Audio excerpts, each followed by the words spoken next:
নতুন রিন, যার প্রোসিএস টেকনোলজি গভীর থেকে পরিষ্কার করে আর ধরে রাখে কাপড়ের নতুনের মতো উজ্জ্বলতা। নতুন রিন অ্যাডভান্সড পাউডার, নতুনের মতো উজ্জ্বল।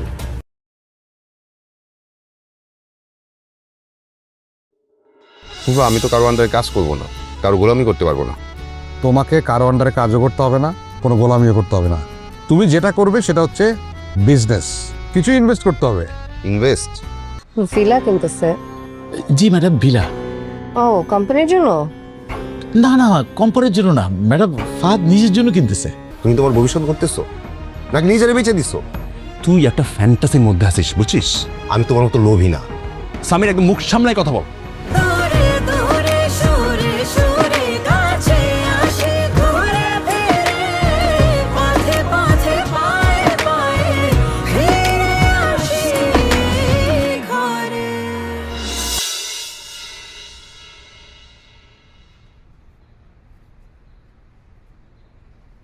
সাইরা,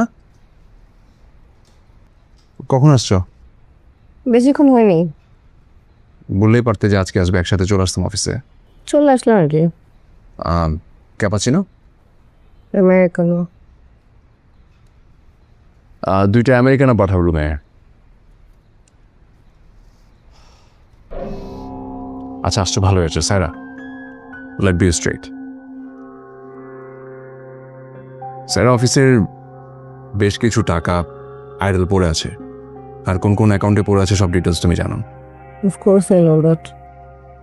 সো আই থট যে এতগুলো টাকা যেহেতু আইডল পড়ে আছে, সো ওয়াই নট তার মধ্যে থেকে কিছু একটা পোর্শন একটা ভালো বিজনেসে রিইনভেস্ট করে টাকাটা একটু রোল করায় উইথ প্রফিট।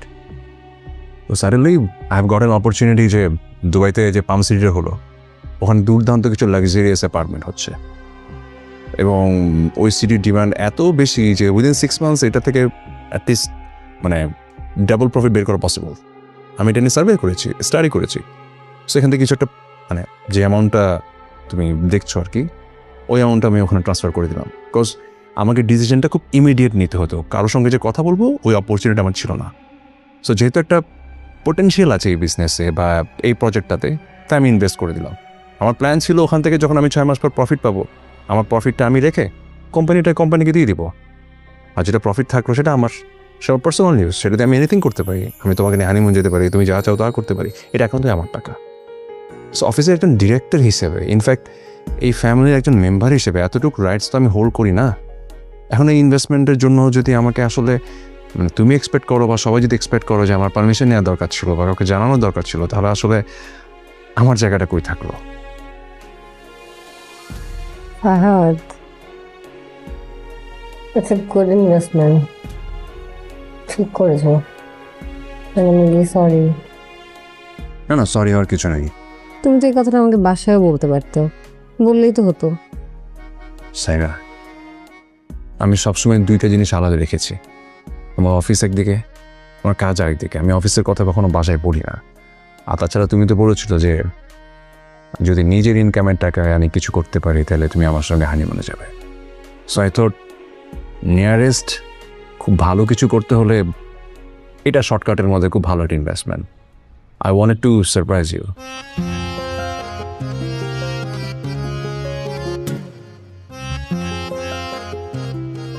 তোমার থিঙ্কিংটা আমি অনেক অ্যাপ্রিসিয়েট করি। It's really good. থ্যাংকস। যে বাবা আছে রুমের? স্যার? হ্যাঁ স্যার আছেন তো। Sir? Office decorum. I like it. আমি দেখা করে আসি।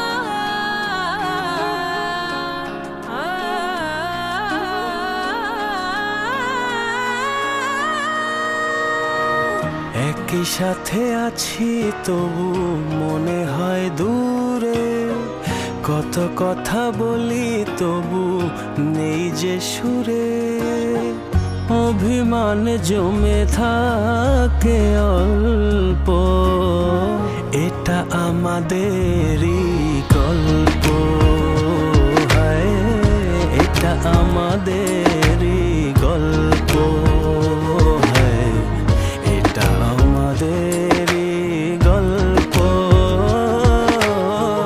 এটা আমাদেরই গল্প। দূরে দূরে সুরে সুরে কাছে আসি ঘুরে ফিরে, পথে পথে পায়ে পায়ে ফিরে আসি ঘরে। দূরে দূরে সুরে সুরে কাছে আসি ঘুরে ফিরে, পথে পথে পায়ে পায়ে ফিরে আসি ঘরে।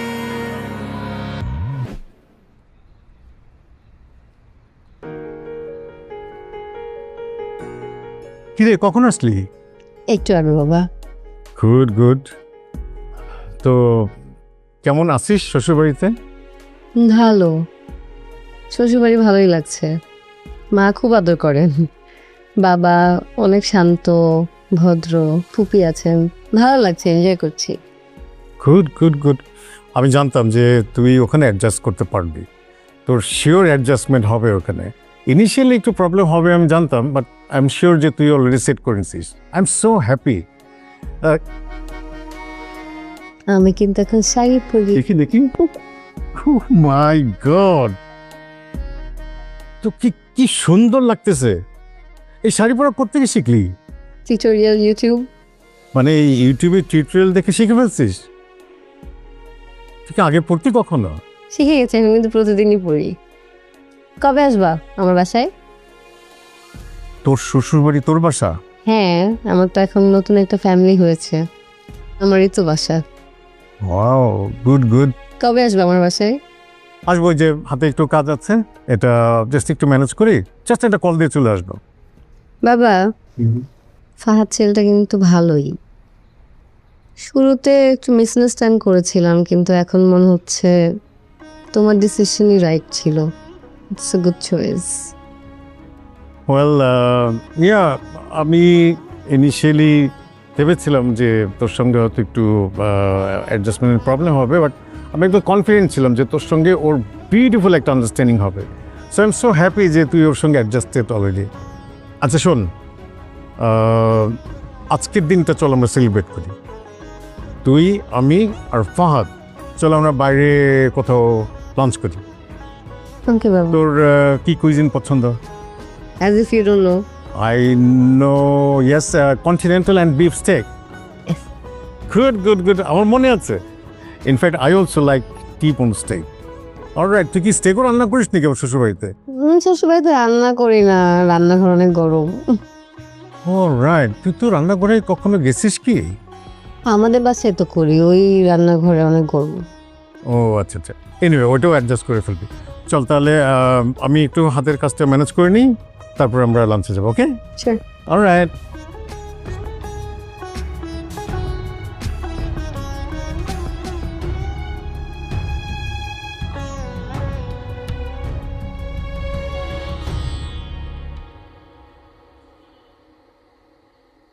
এত চুপচাপ কেন? চুপচাপ না থাকলে তোমার নিঃশ্বাসের শব্দ শুনতে পাবো না, তাই। তুমি মাঝে মাঝে এমনভাবে কথা বলো, মনে হয় সিনেমার হিরোর সাথে কথা বলছি। আর তুমি আমার হিরোইন। এই বাড়িটার প্রতিটা দৃশ্য তোমার নামে লেখা। একদমই যদি আমার জীবনে না থাকতে, আমার জীবনটা সাদা কালো হয়ে যেত। তুমি আমার পৃথিবীর রং। বৃষ্টি আসলে আমি শুধু তোমাকে খুঁজে। তোমার গায়ের গন্ধে পৃথিবীটা শান্ত হয়ে যায়। লোডশেডিং হয়ে গেল। বেশ তো, অন্ধকারে আমরা আরো কাছাকাছি।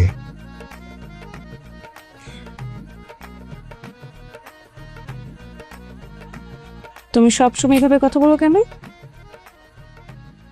অন্ধকারে আলো না থাকলেও আমি তোমার উপস্থিতি টের পাই। এই নরম বাতাসে তোমার নিঃশ্বাস,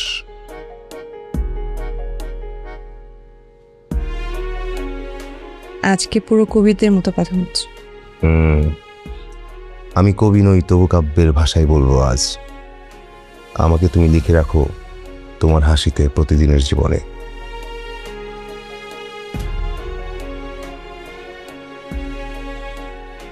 এভাবে তাকিয়ে আছো নেমা। মোমবাতির আলোয় তোমাকে দেখলে মনে হয় ভালোবাসা শুধু আলো না, এক রাস শান্তি। তোমার কথা শুনলে আমার মনটা একদম নরম হয়ে যায়।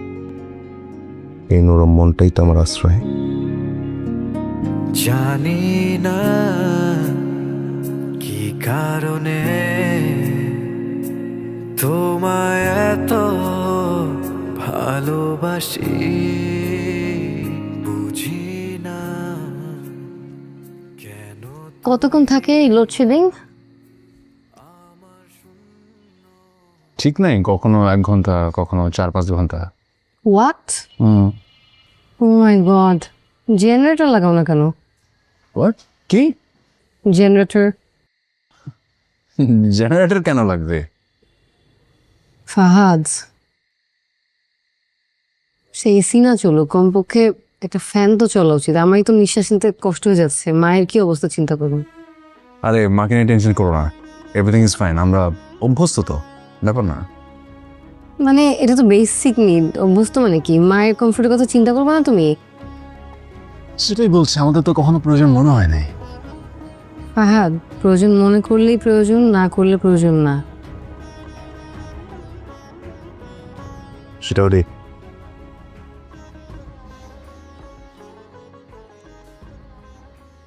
আমি একটা জেনারেটর কিনে দিই। কেন? কেন মানে কি? জেনারেটর লাগবে না প্লিজ, এসব করতে চাই না। চলে যাবে। লাগবে, কিনে দিই একটা জেনারেটর কালকে। তোমার যা খুশি করতে পারো।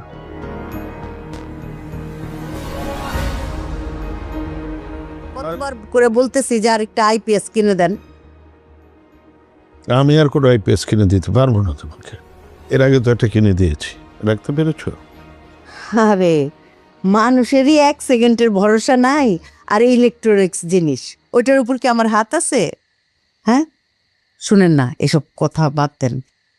এই যে বড় বৌমা সায়রা, বড় লোকের মেয়ে, কারেন্ট চলে গেছে, বেচারি গরমে ঘামতেছে, ঘুমাইতে পারতেছে না। আরে এরা তো কারেন্ট গেলে টেরই পায় না। টের পেতে দাও, একটু টের পাক। তোমার ছেলেকে তো সব জেনে শুনে বিয়ে করেছে, ওর ফিনান্সিয়াল স্ট্যাটাস, ওর ফ্যামিলি স্ট্যাটাস, ওর সোশ্যাল স্ট্যাটাস একটু আমাদের পরিবেশের সাথে খাপ খাওয়াতে দাও। বুঝছি, আপনি বড় বৌমারে পছন্দ করেন না। বসেন, নম্বর দাও তুমি, আমি একটু ওয়াশরুম থেকে আসি। হ্যাঁ, যান, তুমি বসো। দেখেন আবার পরে টরে দেন না।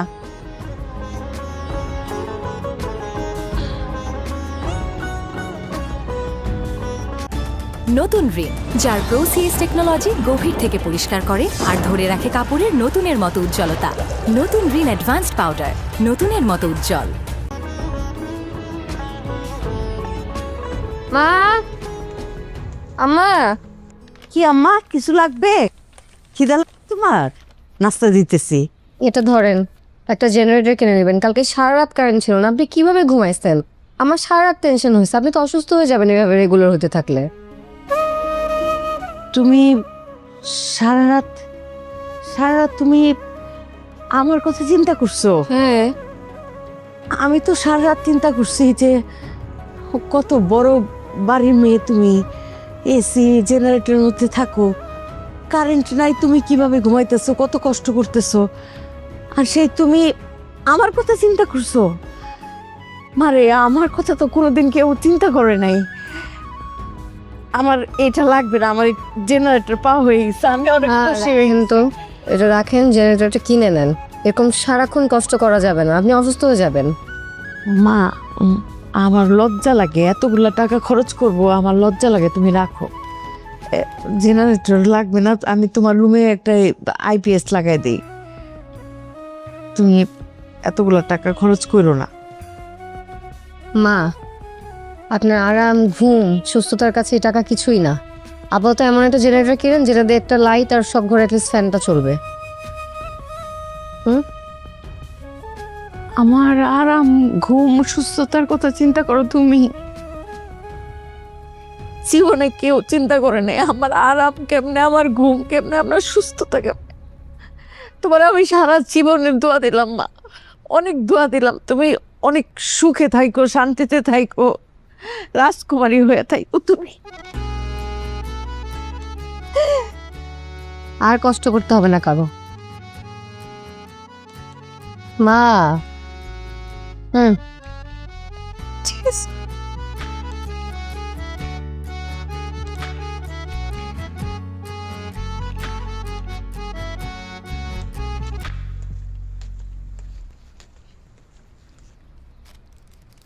হাতের আব্বা, এই যে নেন টাকা।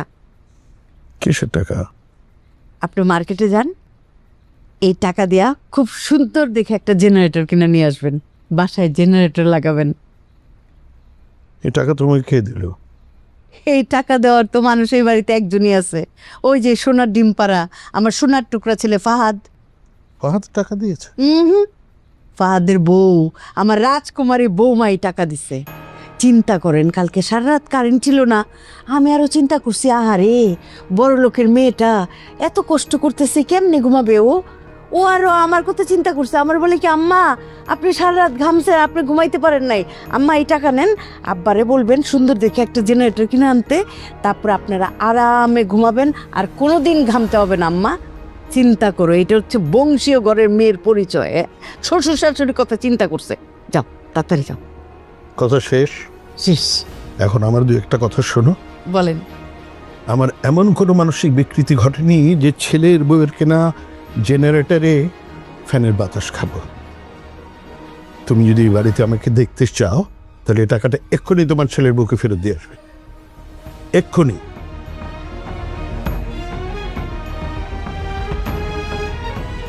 আসছে ওনার ডিগনিটি, ফিলোসোফার আসছে, গায়ে লাগে ছেলের বউর টাকা নিতে। সামির, এই যে নবাব, ছোট নবাব, নচিকেতা স্যার, এদিকে আসেন। ফাতিমা, এই যে এখানে টাকা আছে, এটা নিয়ে মার্কেটে যাবি, যাই একটা ভালো দেখা জেনারেটর কিনবি, যাতে প্রত্যেক রুমে রুমে একটা করে ফ্যান আর একটা লাইন চলে। খুবই ভালো ডিসিশন প্রভু। তুমি কি বলো, জেনারেটর আগে কেনা দরকার ছিল? জি, আগেই কেনার দরকার ছিল, কিন্তু টাকাটা তো আগে ছিল না। টাকাটা যে দিল তিনি ছিলেন না। টাকা কে দিল? টাকা দিছে, হ্যাঁ বুঝছি তো, আমাদের মেহেরিন দিছে। ওর মনটা তো অনেক নরম, সবার কথা চিন্তা করে। ফাতিমা তোমার মাথা ভর্তি গোবর। টাকা উনি দেয় নাই, টাকা দিছে আমার রাজকুমারী বৌমা সায়রা। দেখো পরের বাড়ির মেয়ে হইয়া সে চিন্তা করছে যে আম্মা তো সারা রাত ঘুমায় নাই, কারেন্ট ছিল না। হ্যাঁ, তোরা তো কোনোদিন চিন্তা করলি না যে আম্মার কষ্ট হয়, আম্মা ঘামতেছে, আম্মার ঘুম হতেছে না? ফাতিমা তুই কোনোদিন চিন্তা করছস? হ্যাঁ, কিন্তু দেখ পরের বাড়ির মেয়ে, কত বড় লোকের মেয়ে, আমার রাজকুমারী বৌমা, সে ঠিকই আমার কথা চিন্তা করছে।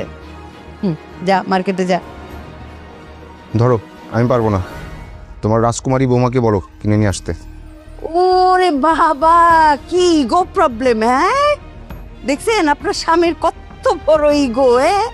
বাপ রে বাপ। শুনেন, এগুলি ওনারা ঝাইরে ফেলতে বলেন। ওনারা এই সমস্ত ইথিক্স, এগুলা ইগোইস্টিক মানুষ, এগুলা ভালো না, বুঝছেন? বেকার মানুষদের এত ইগো মানায় না।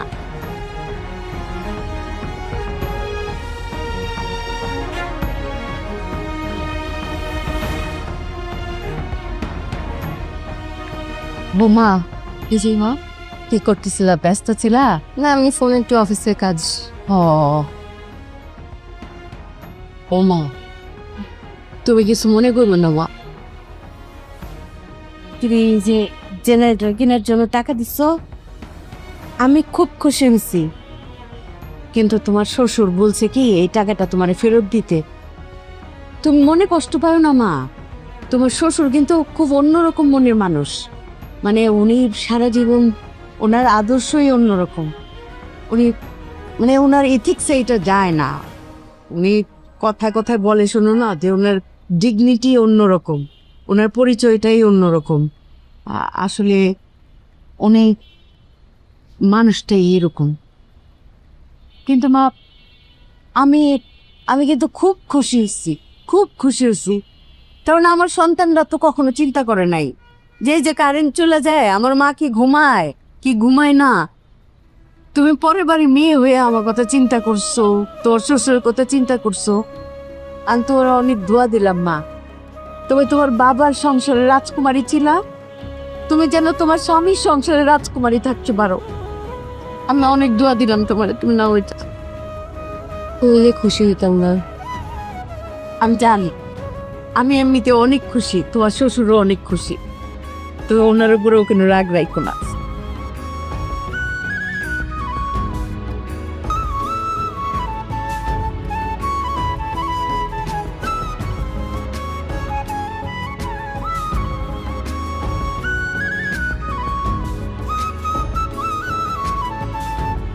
মায়েজ, তোর আম্মু কোথায়? বাবা, তুমিও এখানে, আমিও এখানে। তুমি যা জানো তাই আমি জানি। ডাকো কেন? মায়েজের মা, মায়েজের মা, আর কি হলো?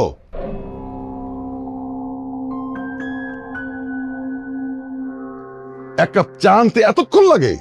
আপনি সবসময় এরকম খ্যাসখ্যাস করেন। এখন তো তোমাকে দেখেছিলাম একটা ভালো কথা বলার জন্য, দিলে তো মুডটা নষ্ট করে। সব সময় এরকম খ্যাসখ্যাস করেন, বলেন কি বলবেন? তোমার মেয়ের জামাই বেকার অবস্থায় ঘুরে বেড়ায়, তাতে করে আমার মান সম্মান থাকে?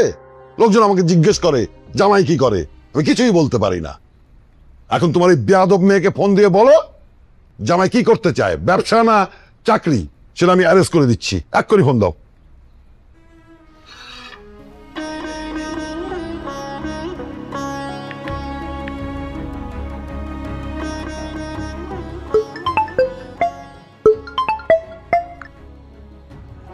হ্যালো মা, আসসালামু আলাইকুম। ওয়ালাইকুম আসসালাম। তুমি কেমন আছো? আমি ভালো আছি, তুই কেমন আছিস? আলহামদুলিল্লাহ ভালো। আচ্ছা শোন না, তোর জামাইকে জিজ্ঞেস কর সে ব্যবসা করতে চায় না চাকরি করতে চায়। যেইটাই করতে চাইবে তোর বাবা অ্যারেঞ্জ করে দিবে বলছে।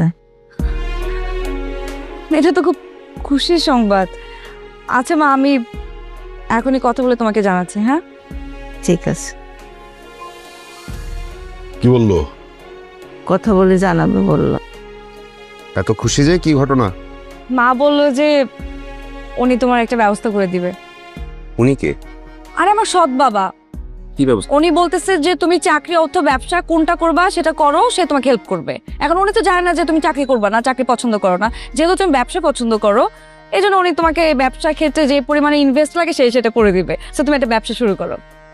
মানে টাকা পয়সা দিবে? মানে আমাকে টাকা দিয়ে কেনা যায় না, টাকা দিয়ে স্বামীরকে কেনা যায় না। তুমি কি মনে করছো আমি কি আমার ভাইয়ের মতো লোভী নাকি? এই যৌতুক আমি নিব না। ফোন করো, ফোন করো।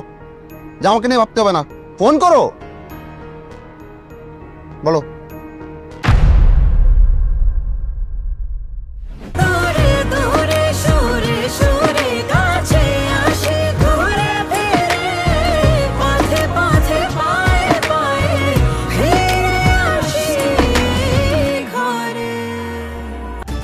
নতুন রিন, যার প্রোসিএস টেকনোলজি গভীর থেকে পরিষ্কার করে আর ধরে রাখে কাপড়ের নতুনের মতো উজ্জ্বলতা। নতুন রিন অ্যাডভান্সড পাউডার, নতুনের মতো উজ্জ্বল। নবাব স্যার সলিমুল্লাহ যৌতুক নেবে না। 2 টাকা কামাই করার মুরুদ নাই, যৌতুক নেবে না। ব্যাগে বান্ড হয়ে ঘুরে বেড়াবে, বেয়াদব একটা। দেখো না, তুমি আর এটা আমি একসাথে হাত ধরে হাঁটছি। বাবা সব সময় তোর পাশে থাকবে, একদম এই ছবিটার মতো। আব্বা আমার চাকরি হয়েছে। তোমার চাকরি হয়েছে? জি আব্বা। আলহামদুলিল্লাহ, খুবই ভালো খবর। খুশি হওয়াটা তো মানে কঠিন কোনো ব্যাপার না। খুশি হওয়ার জন্য তো এফোর্ট দেওয়ার দরকার নেই। খুশি তো একা একা মন থেকে আসে। আমাদের গল্পগুলো অল্প থেকে ডানা ভেজায়, আমাদের ডানাগুলো বারান্দাতে পালক শুকায়।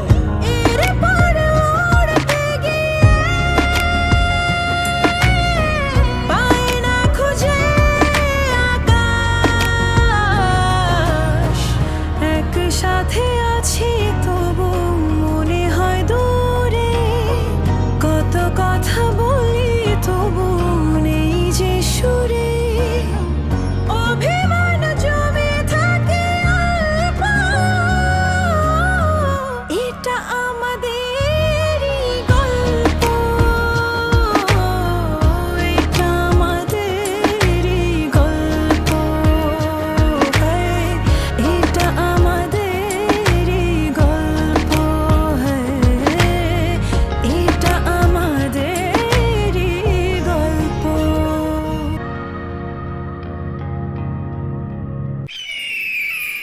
কাজের লোক। এই সেমনিটা কই? ওর নাম সারা। এই দাদির বান্ধবীর নাতনি। তুমি দেখতে হুবহু তোমার মায়ের মতে। মার বাড়িতে আসলা শেষ পর্যন্ত। আপনার কথা রাখতে আসছি। তুমি আমাকে বলবা না যে ও আসছে? বাবা আমি জানতাম যে এই বাড়িতে প্রত্যেকটা মানুষ খারুস, কিন্তু এত বড় খারুস হবে এটা আমি বুঝি না। ইয়ারপর আমি কি খাটাই? আমি কই নাই তো, ভাইয়া বলছে। আপনি কে? আমি তো সুন্দরী মেয়েদের দিয়ে চুরি করি। চুরি করছ না? চুরি করছিস? হ্যাঁ ফুপু। কেন? আপনি এনে কি করেন? দেখতেছেন আমি প্যান্ট বদলাইতেছি। শোনো, ইকবাল আমার কাছে এখনো ছোট্ট শিশু। ওর ফুপুর তো বাচ্চা হয়ে মারা গেছিল, সেই থেকে উনি ওনার নিজের সন্তানের মতো আমার সন্তানকে পালছে। যে বাঁধন ওই বিধাতা, বিধাতাই সেই। আমি যে কষ্ট সইতে পারি না, কিন্তু আপনি তো আমাকে চেনেন না। দেখছো মেয়েটা 2 দিন এসে আমাদের পরিবারের কেমন আপন হয়ে গেছে। Thank you so much for your sweet self.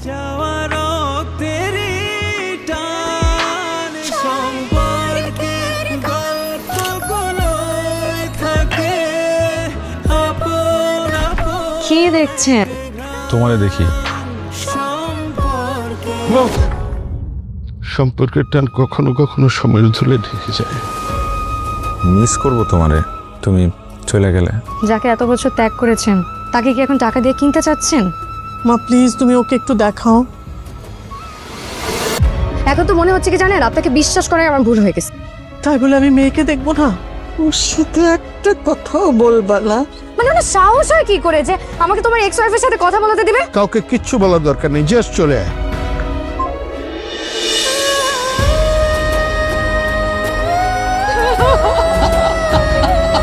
আপনারা এতই খারাপ যে এত বছরে একবার জানারও চেষ্টা করেননি যে আমি আর আমার বাবা বিচার ছিল মরে গেছি।